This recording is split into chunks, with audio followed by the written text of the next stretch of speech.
वाहिगुरू जी का खालसा वाहिगुरू जी की फतेह। गुरु प्यारी साध संगत जीओ, अज आपां गल करांगे गुरु के बेटे किताब भाग पहले दे लास्ट पाठ विचों किस तरह मजहबी सिख कौम नूं जान बुझ के नीवीं जाति विच तब्दील किया गया। वीडियो नूं वध तों वध शेयर लाइक करो अते अपने होर भी वीरां भरावां तक वीडियो नूं भेजो। अगली वीडियो विच भाग दूजा लैके आवांगे, जिस विच बाबा जीवन सिंह जी के परिवार बारे दसांगे। अगे शुरू करदे हां शब्दां दे अर्थां नाल। अनर्थ। इत्थे शब्द चुड़ामणी दे अर्थां ते विचार करनी उचित है।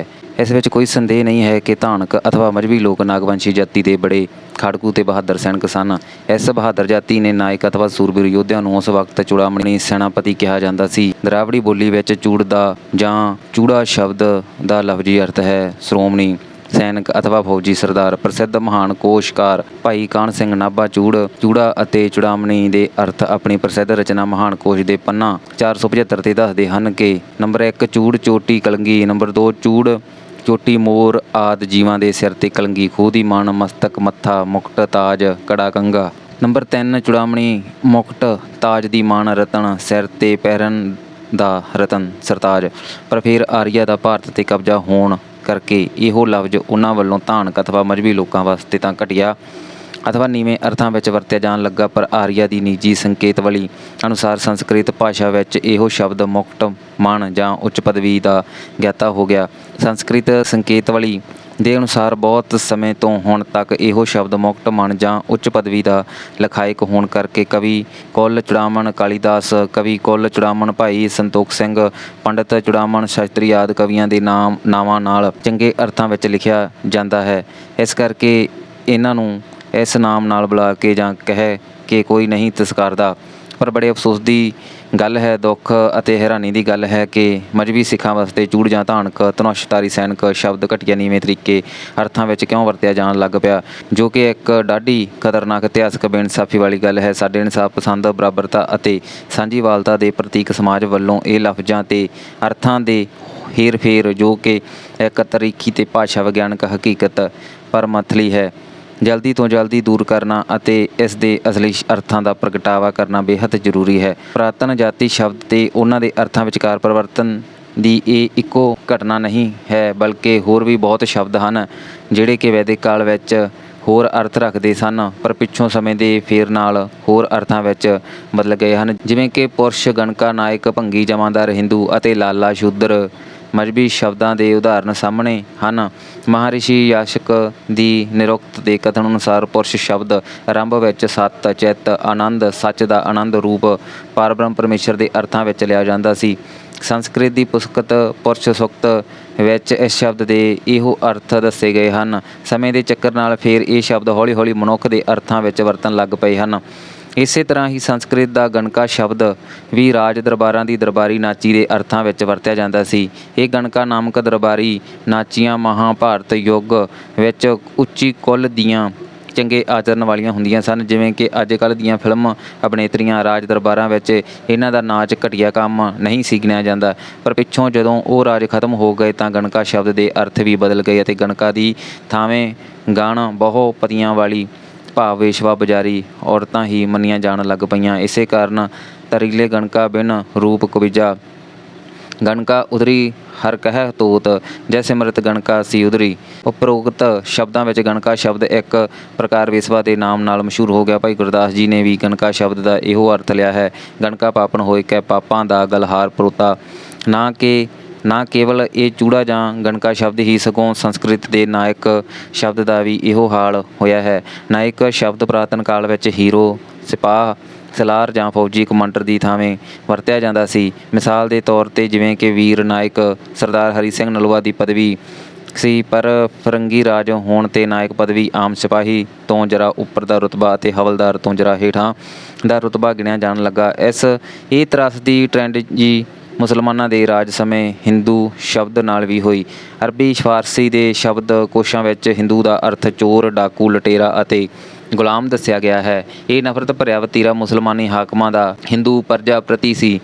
भाई कान सिंह नाभा अनुसार अरबी फारसी के कवियां ने चोर गुलाम अते काले ਲਈ भी हिंदू शब्द वरत्या है। इसे ਲਈ बहुतिਆਂ ने काले दाग तिल नूं हिंदू रूप लिखा है।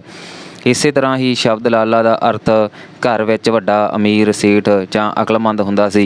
मुसलमानी राज विच इस दा अर्थ धीआं नूं वेचण वाला ਧੀਆਂ ਤੋਂ ਬੁਰੇ ਕੰਮ ਕਰਾਉਣ ਵਾਲੇ ਅਤੇ ਦੱਲੇ ਆਦਿ ਅਰਥ ਘੜ ਦਿੱਤਾ ਗਿਆ ਸੀ। ਇਸੇ ਤਰ੍ਹਾਂ ਭੰਗੀ ਸ਼ਬਦ ਵੀ ਇਹੋ ਦੁਰਦਸ਼ਾ ਹੋਈ। ਭੰਗ ਪੀਣ ਵਾਲੇ ਨੂੰ ਭੰਗੀ ਕਿਹਾ ਜਾਂਦਾ ਹੈ।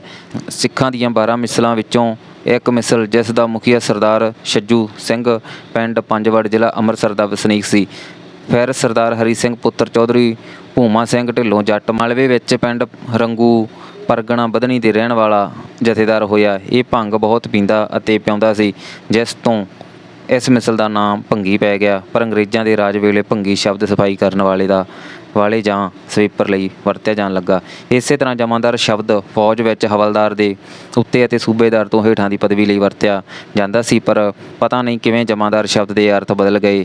ਜੋ ਹੁਣ ਸਫਾਈ ਮਜ਼ਦੂਰਾਂ ਦੇ ਉੱਤੇ ਦੀ ਪਦਵੀ ਹੈ, ਉਸ ਨੂੰ ਜਮਾਂਦਾਰ ਕਿਹਾ ਜਾਣ ਲੱਗਾ। ਇਸ ਨੂੰ ਦਰੋਗਾ ਸਫਾਈ ਵੀ ਕਹਿੰਦੇ ਹਨ। ਐਨਸਾਈਕਲੋਪੀਡੀਆ ਬ੍ਰਿਟੈਨਿਕਾ ਵਿੱਚ ਦਰਾਵੜ ਨਾਗਵੰਸ਼ੀ ਜਾਂ ਨਾਰੀਆ ਦੇ ਕਈ ਨਾਵਾਂ ਦੀ ਚਰਚਾ ਕੀਤੀ ਗਈ ਹੈ ਅਤੇ ਉਹ ਨਾਮ ਕਿਸ ਤਰੀਕੇ ਨਾਲ ਤਬਦੀਲ ਹੁੰਦੇ ਗਏ, ਇਸ ਬਾਰੇ ਵੀ ਗੰਭੀਰ ਤੌਰ 'ਤੇ ਚਾਨਣਾ ਪਾਇਆ ਗਿਆ ਹੈ। ਇਤਿਹਾਸਕ ਪੱਖ ਤੋਂ, ਕਾਨੂੰਨੀ ਪੱਖ ਤੋਂ ਅਤੇ ਸਾਹਿਤਕ ਪੱਖ ਤੋਂ ਸ਼ਬਦ ਸ਼ੂਦਰ ਦੀ ਚਰਚਾ ਕਰਦਿਆਂ ਹੋਇਆਂ ਪੰਨਾ 914 ਅਤੇ 915 ਵਿੱਚ ਭਿੰਨ ਪ੍ਰਕਾਰ ਦੇ ਸ਼ਬਦ ਤੋਹਫੇ ਜੋ ਉਸ ਸਮੇਂ ਦੇ ਸ਼ਾਸਕਾਂ ਨੇ ਇੱਥੋਂ ਦੇ ਆਦਿਵਾਸੀਆਂ ਨੂੰ ਦਿੱਤੇ, ਉਹਨਾਂ ਦਾ ਸਵਿਸਥਾਰ ਚਰਚਾ ਇਸ ਵਿਸ਼ਵਕੋਸ਼ ਵਿੱਚ ਇਸ ਤਰ੍ਹਾਂ ਮਿਲਦਾ ਹੈ ਕਿ ਪ੍ਰਾਚੀਨ ਹਿੰਦੂ ਸਮਾਜ ਵਿੱਚ ਸ਼ੂਦਰਾਂ ਨੂੰ ਚੌਥਾ ਦਰਜਾ ਹਾਸਲ ਹੈ, ਜੋ ਇਸ ਤੋਂ ਪਹਿਲੇ ਹਨ ਬ੍ਰਾਹਮਣ ਜਾਂ ਪੁਜਾਰੀ ਵਰਗ, ਛਤਰੀ ਜਾਂ ਯੋਧਾ ਵਰਗ, ਵੈਸ਼ ਜਨ ਸਧਾਰਨ ਵਰਗ। ਇਹ ਸ਼ਬਦ ਕਿੱਥੋਂ ਬਣਿਆ, ਇਸ ਬਾਰੇ ਵਿਦਵਾਨਾਂ ਇੱਕ ਮਤ ਨਹੀਂ ਹੈ।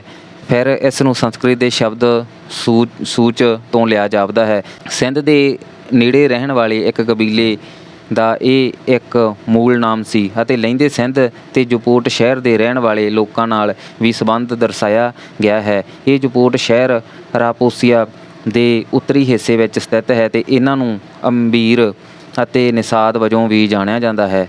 ਇਹ ਕਾਲੇ ਰੰਗ ਦੇ ਮੂਲ ਨਿਵਾਸੀ ਲੰਮੇ ਵਾਲ ਰੱਖਣ ਵਾਲੇ ਲੋਕ, ਜੋ ਮੂਲ ਰੂਪ ਵਿੱਚ ਕਿਸੇ ਵੀ ਤਰ੍ਹਾਂ ਆਰੀਆ ਲੋਕਾਂ ਦਾ ਹਿੱਸਾ ਨਹੀਂ ਕਹੇ ਜਾ ਸਕਦੇ, ਪਰੰਤੂ ਜਿੱਤ ਪ੍ਰਾਪਤ ਕਰਨ ਉਪਰੰਤ ਆਰੀਆ ਦੇ ਪ੍ਰਭਾਵ ਥੱਲੇ ਲਿਆਂਦੇ ਗਏ। ਇਹ ਵੀ ਮੰਨਿਆ ਗਿਆ ਹੈ ਕਿ ਉਹੀ ਸ਼ੂਦਰ ਜੋ ਸਭ ਤੋਂ ਪਹਿਲਾਂ ਆਰੀਆ ਨੇ ਆਪਣੇ ਗੁਲਾਮ ਬਣਾਏ, ਬਾਅਦ ਵਿੱਚ ਇਹ ਨਾਮ ਆਰੀਆ ਦੁਆਰਾ ਹੋਰ ਕੀਤੇ ਕਬਜ਼ੇ ਵਿੱਚ ਆਏ ਗੁਲਾਮਾਂ ਲੋਕਾਂ ਨੂੰ ਦਿੱਤਾ ਗਿਆ। ਜਿਹੜੇ ਲੋਕ ਸੰਸਕ੍ਰਿਤ ਨਹੀਂ ਬੋਲਦੇ ਸਨ ਅਤੇ ਆਰੀਆ ਸੱਭਿਅਤਾ ਦੇ ਪ੍ਰਭਾਵ ਤੋਂ ਸੱਖਣੇ ਸਨ, ਉਹਨਾਂ ਸ਼ੂਦਰਾਂ ਨੂੰ ਜਾਂ ਸ਼ਿਸ਼ੂ ਜਾਂ ਮਲੇਸ਼ ਵੀ ਆਖਿਆ ਜਾਂਦਾ ਹੈ। ਵਿਦਵਾਨ ਜਿਮਰ ਬਲੋਚਿਸਤਾਨ ਦੇ ਬਰਾਹੂਈ ਲੋਕਾਂ ਨਾਲ ਮਿਲਾਉਂਦਾ ਹੈ। ਨਵੀਨਤਮ ਵਿਚਾਰ ਇਹ ਹੈ ਕਿ ਇਹ ਸ਼ਬਦ ਸ਼ਾਇਦ ਵੈਦਿਕ ਭਾਰਤੀਆਂ ਦੁਆਰਾ ਉਹਨਾਂ ਕੌਮਾਂ ਨੂੰ ਦਿੱਤਾ ਗਿਆ ਜਿਨ੍ਹਾਂ ਨੂੰ ਗੁਲਾਮ ਵਜੋਂ ਸ਼੍ਰੇਣੀਗਤ ਕੀਤਾ ਗਿਆ ਸੀ, ਅਤੇ ਇਹ ਨਾਮ ਪਿੰਡਾਂ ਦੇ ਕੁਝ ਉਹਨਾਂ ਗਰੀਬ ਅਤੇ ਨਿਮਾਣੇ ਲੋਕਾਂ ਨੂੰ ਵੀ ਦਿੱਤਾ ਗਿਆ ਜੋ ਆਰੀਆ ਦੀਆਂ ਲੋੜਾਂ ਪੂਰੀਆਂ ਕਰਦੇ ਸਨ, ਅਤੇ ਇਹ ਲੋਕ ਆਰੀਆ ਸ਼੍ਰੇਣੀ ਵਿੱਚੋਂ ਕੁਝ ਕਾਰਨਾਂ ਕਰਕੇ ਕੱਢ ਦਿੱਤੇ ਗਏ ਸਨ। ਇਸੇ ਤਰ੍ਹਾਂ ਇਨਸਾਈਕਲੋਪੀਡੀਆ ਆਫ ਅਮਰੀਕਨਾ ਵਿੱਚ ਵੀ ਇਹਨਾਂ ਸ਼ਬਦਾਂ 'ਤੇ ਖੋਜਪੂਰਨ ਵਿਚਾਰ ਪ੍ਰਗਟਾਏ ਗਏ ਹਨ। ਭਾਈ ਕਾਹਨ ਸਿੰਘ ਨਾਭਾ ਨੇ ਇਹਨਾਂ ਸ਼ਬਦਾਂ ਦੇ ਇਤਿਹਾਸਕ ਪਿਛੋਕੜ 'ਤੇ ਪੰਛੀ ਝਾਤ ਪਾਈ ਹੈ।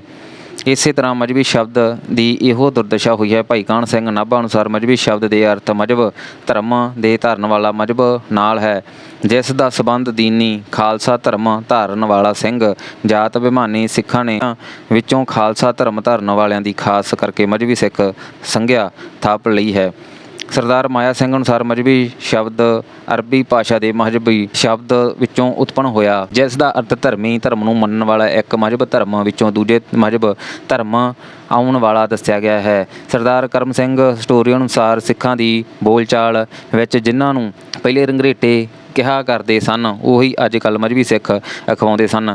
ਰੰਘਰੇਟੇ ਅਥਵਾ ਮਜ਼੍ਹਬੀ ਸਿੱਖ ਇਸੇ ਦਰਾਵੜ ਤਥਾ ਨਾਗਵੰਸ਼ੀ ਦੀ ਇੱਕ ਉਪ ਸ਼ਾਖ ਹੈ, ਜੋ ਅਜੇ ਤੱਕ ਆਪਣੀ ਅਣਖ, ਸਵੈਮਾਨ ਅਤੇ ਸੁਦ੍ਰਿੜਤਾ ਨੂੰ ਕਾਇਮ ਰੱਖ ਕੇ ਜੀਵਨ ਨੂੰ ਕਾਇਮ ਰੱਖ ਰਹੀ ਹੈ। ਅਰਥਾਤ ਇਸ ਵਰਗ ਦਾ ਪਿਛੋਕੜ ਬਹੁਤ ਅਮੀਰ, ਰਾਜਨੀਤਿਕ ਤੌਰ 'ਤੇ ਉੱਚਾ, ਵਿਦਿਅਕ ਤੌਰ 'ਤੇ ਸੁੱਚਾ, ਅਧਿਆਤਮਕ ਤੌਰ 'ਤੇ ਪਰਮ ਸਤਿਕਾਰਯੋਗ ਅਤੇ ਸਾਹਿਤਕ ਤੌਰ 'ਤੇ ਸਰਵੋਤਮ ਰਿਹਾ ਹੈ। ਇਹਨਾਂ ਸਾਰਿਆਂ ਦਾ ਸਾਰ ਤੱਤ ਇਹ ਨਿਕਲਦਾ ਹੈ ਕਿ ਹਰ ਸ਼ਾਸਕ ਨੇ ਆਪਣੀ ਇੱਛਾ ਅਤੇ ਨਫ਼ਰਤ ਦੀ ਡਿਗਰੀ ਅਨੁਸਾਰ ਇਹਨਾਂ ਲੋਕਾਂ ਦੇ ਨਾਮ ਧਰੇ ਅਤੇ ਅਰਥ ਘੜੇ। ਇਹ ਸਾਰੀਆਂ ਸਮਾਜਿਕ ਸ਼ਾਨਾਂ ਸ਼ਾਸਕ ਲੋਕ ਆਪਣੀ ਪ੍ਰਭੂ ਸੱਤਾ ਨੂੰ ਕਾਇਮ ਰੱਖਣ ਲਈ ਆਪਣੀ ਪ੍ਰਜਾ ਜਾਂ ਗੁਲਾਮ ਵਰਗ ਨੂੰ ਕਿਸੇ ਨਾ ਕਿਸੇ ਨਵੇਂ ਨਾਮ ਨਾਲ ਸੰਬੋਧਨ ਕੀਤਾ। ਜਿਵੇਂ ਆਰੰਭ ਵਿੱਚ ਹੀ ਮੰਨੂ ਦੇ 4 ਵਰਨਾਂ ਵਿੱਚੋਂ ਸ਼ੂਦਰ ਚੌਥਾ ਵਰਨ ਮੰਨਿਆ ਗਿਆ, ਸਮੇਂ ਦੇ ਗੇੜ ਨਾਲ ਇਹ ਸ਼ੂਦਰ ਸ਼ਬਦ ਨੂੰ ਹੋਰ ਪਸਾਰ ਦਿੱਤਾ ਗਿਆ। ਜਿਵੇਂ ਅਤ ਸ਼ੂਦਰ, ਭੀਰ, ਨਿषਾਦ, ਦਸ, ਦਸਾਊ, ਮਲੇਸ਼, ਖਾਕ ਰੋਗ, ਲਾਲ ਬੇਗੀ, ਭੰਗੀ, ਮੋਚੀ, ਚੂੜਾ ਆਦਿ, ਛੂਦ ਆਦਿ। ਫਿਰ ਇਹੀ ਨਾਮ ਛੋਟੀਆਂ ਛੋਟੀਆਂ ਜਾਤਾਂ ਦਾ ਰੂਪ ਧਾਰਨ ਕਰ ਗਏ। ਇਹਨਾਂ ਸਾਰੀਆਂ ਜਾਤਾਂ ਨੂੰ ਇੱਕ ਨਾਮ ਨਾਲ ਪੁਕਾਰਨ ਲਈ ਡਾਕਟਰ BR ਅੰਬੇਦਕਰ ਨੇ ਅਨੁਸੂਚਿਤ ਜਾਤੀ ਜਾਂ ਅਨੁਸੂਚਿਤ ਕਬੀਲਾ ਸ਼ਬਦ ਵਰਤਿਆ। ਅਜੋਕੇ ਯੁੱਗ ਵਿੱਚ ਇਹਨਾਂ ਸ਼ਬਦਾਂ ਨੂੰ ਹੋਰ ਵੀ ਛੋਟੇ ਰਾਹ ਕਰ ਦਿੱਤਾ ਗਿਆ। ਹੁਣ ਸ਼ਬਦ ਦਲਿਤ ਪ੍ਰਚਲਿਤ ਹੈ। ਉਚੇਰੇ ਸਮਾਜ ਨੇ ਇਸ ਵਰਗ ਨੂੰ ਸ਼ਬਦਾਂ ਦੇ ਕਈ ਰੂਪ ਰੰਗਾਂ ਨਾਲ ਸਿੰਗਾਰਿਆ ਅਤੇ ਪੇਸ਼ ਕੀਤਾ, ਅਰਥਾਤ ਸ਼ਰਾਬ ਪੁਰਾਣੀ ਰਹੀ ਅਤੇ ਬੋਤਲਾਂ ਬਦਲ ਦਿੱਤੀਆਂ ਗਈਆਂ। ਇਸ ਤਰ੍ਹਾਂ ਦੰਭੀ ਸ਼ਬਦ ਪਰਿਵਰਤਨ ਨਾਲ ਜਿੱਥੇ ਮਾਨਵੀ ਸ਼ਾਨ ਨੂੰ ਸੱਟ ਵੱਜੀ ਹੈ, ਉੱਥੇ ਬਹਾਦਰਾਂ ਅਤੇ ਸੂਰਬੀਰਾਂ ਦੀਆਂ ਕਲਗੀਆਂ ਲੱਥੀਆਂ ਹਨ। ਇਸ ਦੇ ਨਾਲ ਹੀ ਉਹਨਾਂ ਦੀ ਸ਼੍ਰੇਣੀ ਵੀ ਬਦਲ ਦਿੱਤੀ ਗਈ ਹੈ ਅਤੇ ਆਦਰਯੋਗ ਤੋਂ ਆਦਰਹੀਣ ਬਣਾ ਦਿੱਤਾ ਗਿਆ ਹੈ। ਇਹ ਸਿਆਸੀ ਕਲਾਬਾਜ਼ੀਆਂ ਹਨ ਜੋ ਸਮੇਂ-ਸਮੇਂ ਸਿਰ ਸ਼ਾਸਕ ਸ਼੍ਰੇਣੀ ਅਕਸਰ ਲਾਉਂਦੀ ਰਹਿੰਦੀ ਹੈ। ਇਸ ਤਰ੍ਹਾਂ ਦਾ ਵਿਹਾਰ ਕੇਵਲ ਮਾਨਸਿਕ ਗਿਰਾਵਟ ਦਾ ਸੂਚਕ ਕਿਹਾ ਜਾ ਸਕਦਾ ਹੈ। ਜਿਸ ਤਰੀਕੇ ਨਾਲ ਸਮੇਂ ਦੇ ਹਾਕਮ ਚਾਹੁਣ ਉਸ ਤਰ੍ਹਾਂ ਦੇ ਸ਼ਬਦਾਂ ਦੇ ਅਰਥ ਘੜ ਲੈਂਦੇ ਹਨ, ਜੋ ਕਿ ਇੱਕ ਬਹੁਤ ਹੀ ਖਤਰਨਾਕ ਰੁਝਾਨ ਹੈ। ਇਹ ਗੱਲ ਅਜੇ ਵੀ ਸਮਝ ਤੋਂ ਬਾਹਰ ਹੈ ਕਿ ਕਦੀ ਉਹ ਦਿਨ ਵੀ ਆਵੇਗਾ ਜਦੋਂ ਅਜਿਹੇ ਸਾਰੇ ਝੰਜਟ ਖਤਮ ਹੋ ਜਾਣਗੇ, ਅਰਥਾਤ ਜਾਤ ਪਾਤ ਪ੍ਰਥਾ ਖਤਮ ਹੋਵੇਗੀ। ਭਾਰਤ ਦੇ ਰਹਿਣ ਵਾਲੇ ਨਿਰੋਲ ਭਾਰਤੀ ਨਾਗਰਿਕ ਇੱਕੋ ਜਿਹੇ ਬਰਾਬਰ ਦੇ ਮੰਨੇ ਜਾਣਗੇ ਅਤੇ ਬਰਾਬਰ ਦੀਆਂ ਖੁਸ਼ੀਆਂ ਮਾਣ ਸਕਣਗੇ। ਕਾਸ਼ ਇਹ ਸੁਪਨਾ ਸਾਕਾਰ ਹੋ ਜਾਵੇ, ਜਿਸ ਨਾਲ ਗੁਰੂ ਸਾਹਿਬਾਨ ਦੇ ਆਦਰਸ਼ਾਂ ਦੀ ਪੂਰਤੀ ਹੋਵੇ, ਸ਼ਹੀਦਾਂ ਦੀਆਂ ਮਨੋਕਾਮਨਾ ਪੂਰੀਆਂ ਹੋ ਜਾਣ, ਦੇਸ਼ ਅਤੇ ਰਾਸ਼ਟਰ ਲਈ ਮਰ ਮਿਟਣ ਵਾਲੇ ਰਾਜਸੀ ਨੇਤਾ, ਸਮਾਜਿਕ ਆਗੂ, ਫਿਲਾਸਫਰ ਅਤੇ ਸੰਸਾਰ ਭਰ ਦੇ ਉੱਘੇ ਲੇਖਕਾਂ ਅਤੇ ਵਿਦਵਾਨਾਂ ਦੇ ਸੁਪਨੇ ਸਾਕਾਰ ਹੋ ਜਾਣ। ਇਸ ਸਮੁੱਚੇ ਬ੍ਰਹਿਮੰਡ ਦਾ ਵਸਣ ਵਾਲਾ ਹਰ ਮਨੁੱਖੀ ਜੀਵ ਇੱਕੋ ਜਿਹਾ, ਅਰਥਾਤ ਏਕ ਪਿਤਾ ਏਕ ਸਕੇ ਹਮ ਬਾਰਿਕ। ਜੇਕਰ ਗੁਰਬਾਣੀ ਦੇ ਇਸ ਆਸ਼ੇ ਨੂੰ ਸਮਝ ਲਈਏ ਤਾਂ ਫਿਰ ਅਗਲਾ ਸੰਕਲਪ ਪੂਰਨ ਹੋਣ ਵਿੱਚ ਵੀ ਦੇਰੀ ਨਹੀਂ ਲੱਗਦੀ। ਸਭੈ ਸਾਂਝੀਵਾਲ ਸਦਾਇਣ ਤੂੰ ਕੋਈ ਨਾ ਦਿਸੈ ਬਾਹਰਾ ਜੀਓ। ਜਦ ਸਾਰੇ ਸਾਂਝੀਵਾਲਤਾ ਦੀ ਰੂਹ ਨੂੰ ਅਤੇ ਉਸ ਦੀ ਖੁਰਾਕ ਪਹਿਚਾਣ ਕਰ ਲੈਣਗੇ ਤਾਂ ਫਿਰ ਹਰ ਇਨਸਾਨ ਏਕ ਹੀ ਸਰੂਪ ਸਭੈ ਏਕੈ ਜੋਤ ਜਾਣਵੋ ਦੇ ਸਿਧਾਂਤ ਦੇ ਆਦਰਸ਼ ਨੂੰ ਸਮਝਦਾ ਹੋਇਆ ਹਰ ਭਾਰਤ ਵਾਸੀ ਆਪਣੇ ਆਪ ਨੂੰ ਬਰਾਬਰ ਦਾ ਹਿੱਸੇਦਾਰ ਸਮਝਣ ਲੱਗ ਪਵੇਗਾ ਅਤੇ ਬਹੁਤ ਸਾਰੇ ਸਮਾਜਿਕ ਮਸਲੇ ਆਪਣੇ ਆਪ ਖਤਮ ਹੋ ਜਾਣਗੇ, ਜਿਸ ਨਾਲ ਦੇਸ਼ ਅਤੇ ਰਾਸ਼ਟਰ ਦੀ ਏਕਤਾ ਅਤੇ ਅਖੰਡਤਾ ਸਦਾ ਲਈ ਕਾਇਮ ਬਣੀ ਰਹੇਗੀ। ਕੋਈ ਵਿਦੇਸੀ ਮੁਲਕ ਭਾਰਤ ਵੱਲ ਕੈਰੀ ਅੱਖ ਨਾਲ ਨਹੀਂ ਵੇਖ ਸਕੇਗਾ। ਇਸ ਹਥਲੇ ਕਾਰਜ ਦਾ ਆਦਰਸ਼ ਵੀ ਇਹੋ ਹੈ ਕਿ ਭਾਰਤੀ ਸਮਾਜ ਮਜ਼ਬੂਤ ਬਣੇ, ਅਹਿੰਸਾ, ਏਕਤਾ ਅਤੇ ਅਖੰਡਤਾ ਦਾ ਨਾਇਕ ਬਣੇ, ਜਿੱਥੇ ਨਾ ਗਰੀਬ ਰਹੇ, ਨਾ ਗਰੀਬੀ, ਨਾ ਅਮੀਰ ਰਹੇ, ਨਾ ਅਮੀਰੀ। ਸਾਰਿਆਂ ਦੇ ਹੱਕ ਅਤੇ ਸਾਰਿਆਂ ਦੇ ਜੀਵਨ ਸਦਾ ਮਹਿਫੂਜ਼ ਰਹਿਣ। ਵਾਹਿਗੁਰੂ ਜੀ ਕਾ ਖਾਲਸਾ, ਵਾਹਿਗੁਰੂ ਜੀ ਕੀ ਫਤਿਹ। ਵੀਡੀਓ ਨੂੰ ਵੱਧ ਤੋਂ ਵੱਧ ਸ਼ੇਅਰ, ਲਾਈਕ ਕਰੋ ਅਤੇ ਆਪਾਂ ਅਗਲੀ ਵੀਡੀਓ ਵਿੱਚ ਬਾਬਾ ਜੀਵਨ ਸਿੰਘ ਜੀ ਦੇ ਪਰਿਵਾਰ ਬਾਰੇ ਗੱਲ ਕਰਾਂਗੇ। ਗੁਰੂ ਕੇ ਬੇਟੇ ਕਿਤਾਬ ਵਿੱਚੋਂ ਦੂਜਾ ਭਾਗ ਲੈ ਕੇ ਆਵਾਂਗੇ, ਜਿਸ ਵਿੱਚ ਬਾਬਾ ਜੀਵਨ ਸਿੰਘ ਜੀ ਦੇ ਪਰਿਵਾਰ ਬਾਰੇ ਭਰਪੂਰ ਜਾਣਕਾਰੀ ਹੈ। ਵਾਹਿਗੁਰੂ ਜੀ ਖਾਲਸਾ, ਵਾਹਿਗੁਰੂ ਜੀ ਕੀ ਫਤਿਹ।